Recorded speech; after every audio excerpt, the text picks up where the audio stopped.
What is up, famsy? My name is Branzy, and welcome to another episode of EchoCraft. And last episode, guys, we worked on this beautiful river that flows all the way through our little area here that we've got going on so far. I went ahead and I added some seagrass and stuff just to the bottom of this. We might add some more things to it in the near future, maybe even later today. But guys, we have a much bigger project to work on today, or at least I would say a much more important project to work on today. And that project, famsy, is going to be working on our, this little guy here, our villager breeder here. Now, you guys might recognize this from the last episode. We built this on a live stream, and it was brought up that we could potentially build this into an iron farm. I believe it was J Topic, a longtime famsy member, who suggested that we should at least try that because it'd be kind of fun. I honestly wasn't sure if it would be possible. I tried it a little bit on stream and I didn't have the supplies I needed to make it work. But I've been testing it. I've been testing it in a test world, and it seems to work pretty okay, actually. It's just going to take a little bit of configuring, a little bit of building and stuff. But the first thing that we need to work on, I think, is actually this little like pickup area for the little guys, because honestly, it's not great. It's not great right now, but it will be very, very soon. I've got this whole shulker box here of all the sorts of different things that we're gonna need. It seems overwhelming because it's actually super simple as far as how to add an iron farm onto this design of a villager breeder, which, by the way, this is the design by a civilian who is also an EchoCraft member. So I'll be sure to link his video in the description. You guys can check that out as well if you're interested, because I don't want to make a tutorial on something he's already made. You know what I mean? I'm not here to do that. I'm just here to add an additional piece to it that we could do pretty simplistically, I think. So give me just a second here. I'm gonna just get some stuff ready to rock and roll, and we will hop on up there and get ourselves an iron farm going. Okay, so the first thing that I think I need to do here is I need to break that and then just put something like right there to block that off. And then this guy, I don't know what to do with you. I'm just gonna release you. Here you go. You're free. Hooray, freedom, you did it, you escaped. Good luck to you, my dearest friend. I wish you well in the wars to come. Okay, famsies, so the iron golem farm portion of this design that I'm going with here is actually based on a tutorial by EagleEye621. I think I've maybe mentioned some of his videos before. He does great stuff. Highly recommend if you guys are interested in some tutorials, kind of like Civ stuff. So basically what we're going to do from my memory is I'm going to put a sign right there. I'm going to put a sign there, and I'm going to put a sign not there. I'm going to put a sign right there, and I'm going to get this sign back. Oh, hold on. Perfect. 100% perfect. Now, my first intuition is to not place lava first, but there we go. It's done anyways. And then we put some water right there, and everything flows into here. And essentially what's going to happen is iron golems spawn on this little pad, and then they get pushed into the lava and they die. Now, you can watch Eagle Eye's video on why we have the glass around this part. He kind of explains it, but it has something to do with a glitch or a bug in the current version of Minecraft. So eventually I think this can be replaced, but as of right now, I think we still need this. So I'm gonna just go with it, and then we can pillar down here, and basically what's gonna happen is all of our drops, the iron golems drop, is going to drop right down here, and then we can have like an item sorter, or at least a hopper that'll catch all that stuff when it falls down. So that should be good. We also got the thing done, the pickup system. Basically, the way this is going to work. Let me get up a little bit more so you guys can actually see what I'm saying here. Yeah, this is good. So basically the way this is going to work, villagers fall down into here, baby villagers. They get pushed over here. Oh, look, our thing is already working like a champ. It's just they're spawning in the wrong spots because I'm just haven't spawn-proofed this place. But anyways, so baby villagers fall right down here. They get pushed all the way over here, and they get pushed onto that block, that glass block right there. And then eventually, when they grow up, we can walk over here and we can push this button. It's going to push out a minecart. Boop, boop, boop. You see it? It happens so fast. And then the minecart gets pushed outside this little thing here. And then the villager is going to sit right there. We can direct them into our little villager thing over here if we want to, which is going to be like the trading hall and all that. Don't worry about where I got this head. It doesn't matter. But what does matter is that we got to make sure this thing actually works before I implement and start building everything. But because I may have had to replace the farmer villager because he was, for whatever reason, planting wheat, because I guess he wasn't empty on his inventory, I had to replace him. So it's going to take us a little while to get him going again and pushing out all the carrots and everything to the other guys. But we'll get that tested real soon, make sure it all works. Now look, speaking of Civ, look at that. Change of plans, famsy. Our man civilian needs some help. It seems as though he may have got himself in a little bit of a predicament with the piglin farm that he's building. So let's go check out what he's got going on. This actually kind of works out because I can use the random XP that's sitting down here to get my shovel fixed. Woo! Now look at this gold farm. What is going on here? Woo! These guys do not like me. I can tell. Yeah. And then you can place all the minecarts in, and then we can get it back running. Does that make sense? Oh boy. Did you fall? Oh my word, you fell in. I don't know how to get out of here. Are you getting hurt? No. They're okay. We're all chill. Like, we're good. Okay. I just can't I jump. think I have some ender pearls, so oh my, they're coming. I'm sorry. Oh, they're killing me. Oh god. Spam. Ow. Oh no. I will give you free access to this death trap if you ever want to use it. So I'm going to get in the farm and just hunker down. Could you destroy the blocks that are blocking them from coming and killing me? Boy. Yeah, all right. Thank you very much. You can yeet yourself out of here. I'm yeeting. I'm yeeting so hard before I die again. Yes. All right. Thank you. Yeah, and of course, you can use this if you ever want to. Gives a lot of XP, but again, dangerous. Dangerous, but worth it, I say. Ooh, well, Famsy, that could have probably gone a little bit better. I did end up losing my sword, my pick, my shovel,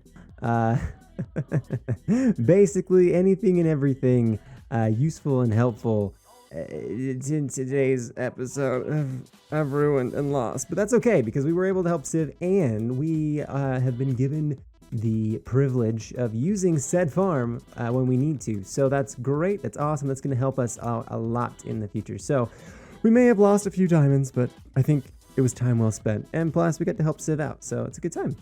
But anyways, back to work. Now, one thing to keep in mind, Famsy, when we're building this thing is that we really need to be careful and hoe the entire land around these guys. So from the nearest post here, you got to go out, I think it's 8 blocks.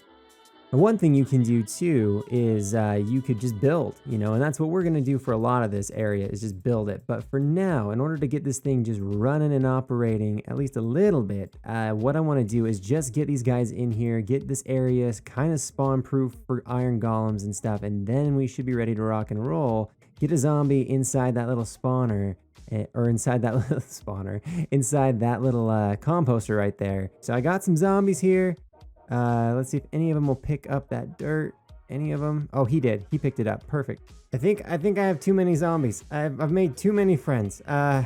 This is a problem. This is a problem. Big problem. Big problem. Okay, so this is what I'm gonna do. I'm gonna dig a little hole right here for all of them to fall into. I'm going to fall into it as well. Oh boy.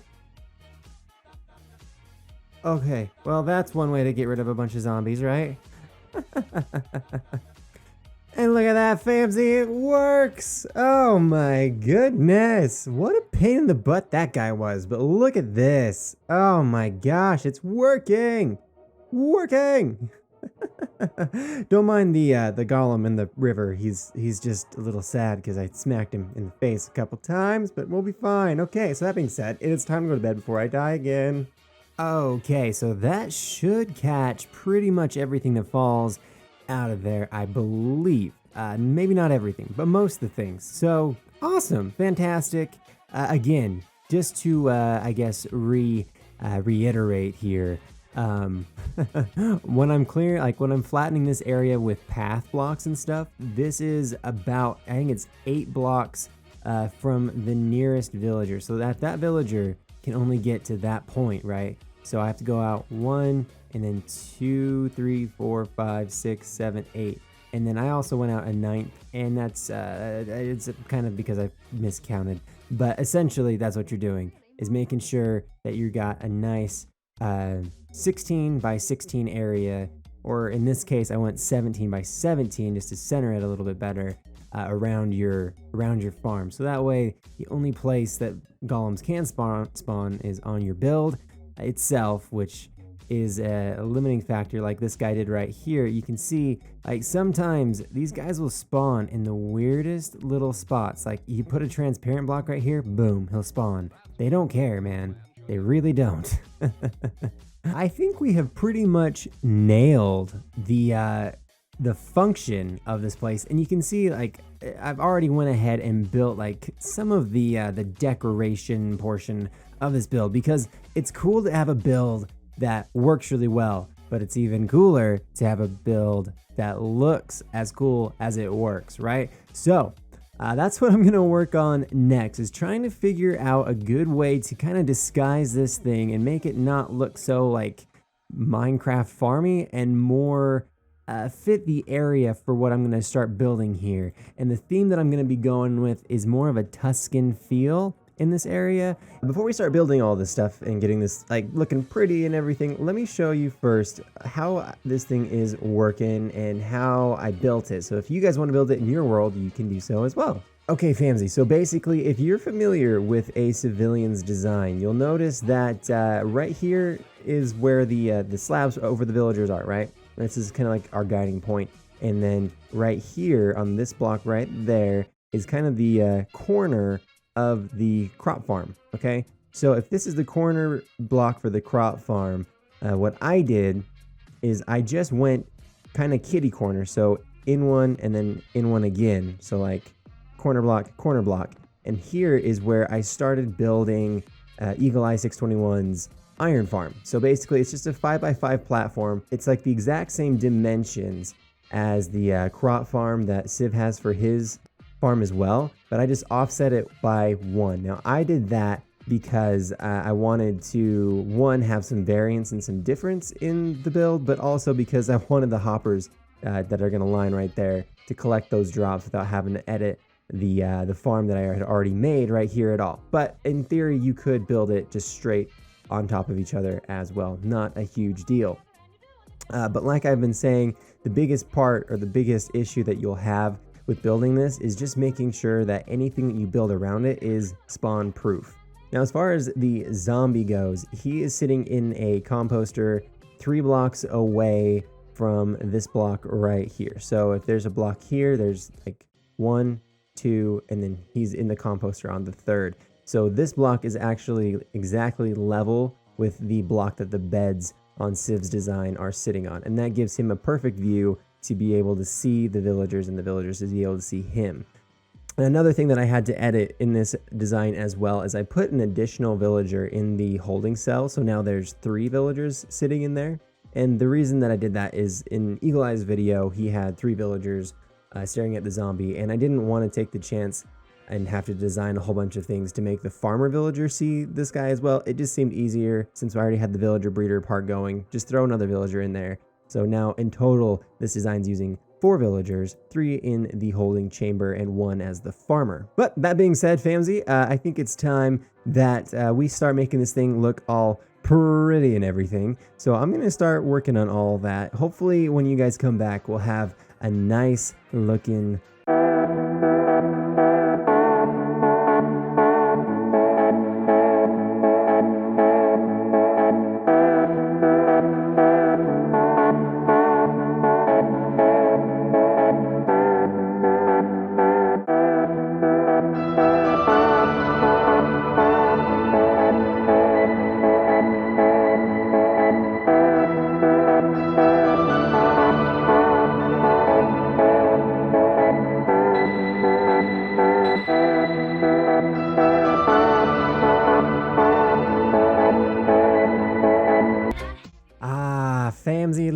look at this beautiful build right here. I actually really like how this thing came together. It's a little bit different than I had planned out, actually, but I think it's really good.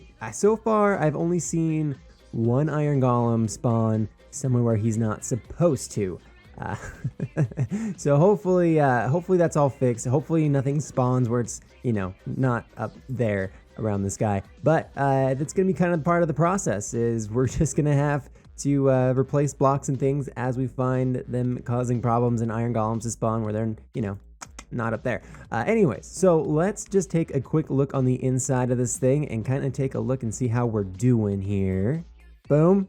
Iron. Look at all the blocks of iron. Like, oh my gosh. I just barely came through here and crafted all this, by the way. But there's so much iron in this thing already. It's crazy. But it seems to be working pretty dang well. We're getting a little bit of carrots from this, but honestly, it's probably not enough to justify just having this as our only source of carrots, because we're going to need a little bit more stuff and farm and blah, blah, blah, for future projects and things. But famsy, it has been a couple of days actually since the last clip, and I wanted to just quickly show you guys what I've been up to in that time. I lit up a lot of caves in this area, and the reason for that is because we needed to get a mob farm going. I needed gunpowder, I needed more bones, and I didn't want to sit at the skeleton farm any longer because it's such a pain. But let me show you really quick the mob farm that I went with here.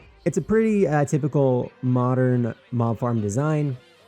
It's 5 layers, and every once in a while the water does the clock thing down there, and then the water comes all the way up just like this, and then floods everything out. It all falls down, and when it falls down, it all comes right down here and into this chest, and you can see oh my gosh, that's way more than I thought. I really haven't even had this thing built for very long, and I surely haven't AFK'd very long at all. I haven't even AFK'd, and I already have that much. So that's pretty awesome. I think it's going to do just what we need.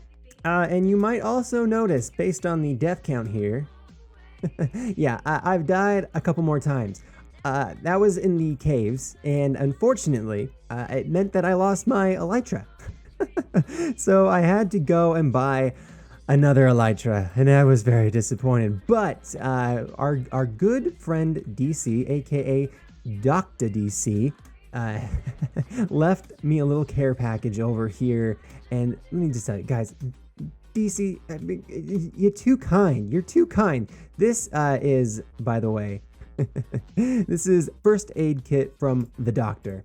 And you can see, look at what he gave us. He gave us some blocks of iron, a bunch of emeralds, and some cookies that are not for parrots, and a dragon egg, a couple heads, and a bunch of diamonds, which we are going to need right now.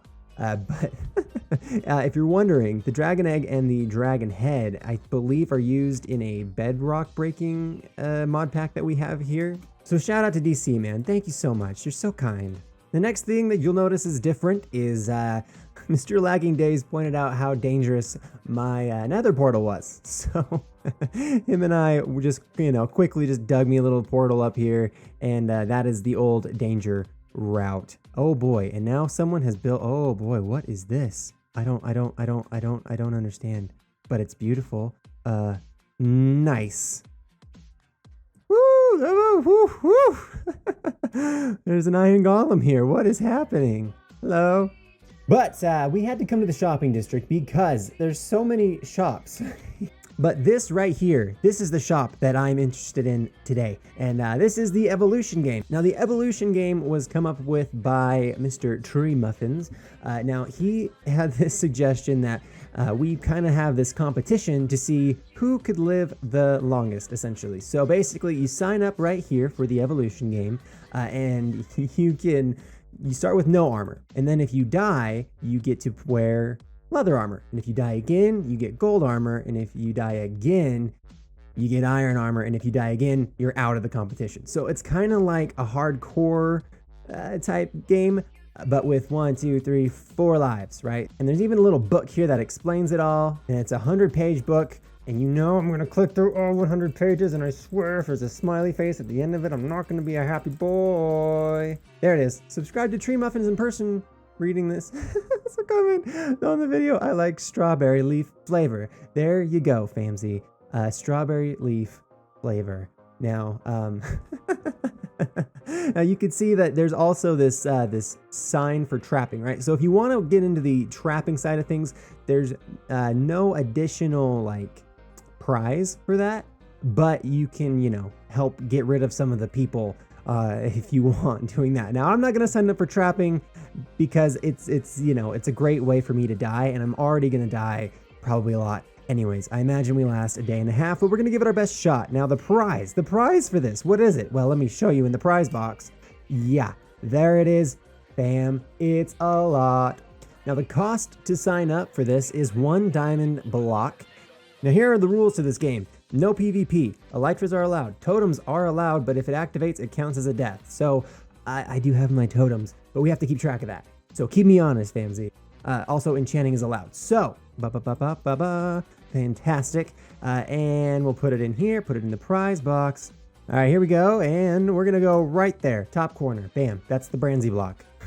Okay, and where do we want to put our name? Let's just put it right there. Boom. Branzy. Get rid of the smiley face. This isn't a friendly competition. Okay, now we're good. Now, the game start isn't decided as of yet. So, the competition hasn't started, but as soon as it does, I will be sure to let you guys know, and then we will be in the midst, famsy. That's when the deaths really start to matter, and hopefully, we will earn our keep here and our prize. Before we end today's episode, I just want to shout out all the other Echoes. I mean, honestly, this has been so much fun so far. I've loved playing with everybody on here. Everybody's so nice and just like helping each other out, helping each other make content and to grow and all that stuff. So, I mean, seriously, I appreciate all of the Echoes. I appreciate all of you guys for watching the videos and for supporting the series so far. There's going to be a lot more stuff coming. This, I think, was actually kind of a bigger project, and we got a lot of stuff done. Built a mob farm, built the iron farm, decorated the whole thing. I got a villager trading hall kind of converter thing completed, basically. I mean, and lit up so many caves. It's ridiculous. But guys, that is going to have to do it for today's episode. I hope that you have enjoyed it. If you did, be sure to let me know down below. You guys know what to do. Leave a like if you liked it. Leave a comment if you have any suggestions on anything that you saw today or anything that you'd like to see in the future. And as always, tune in for the next one. That's one small step for man.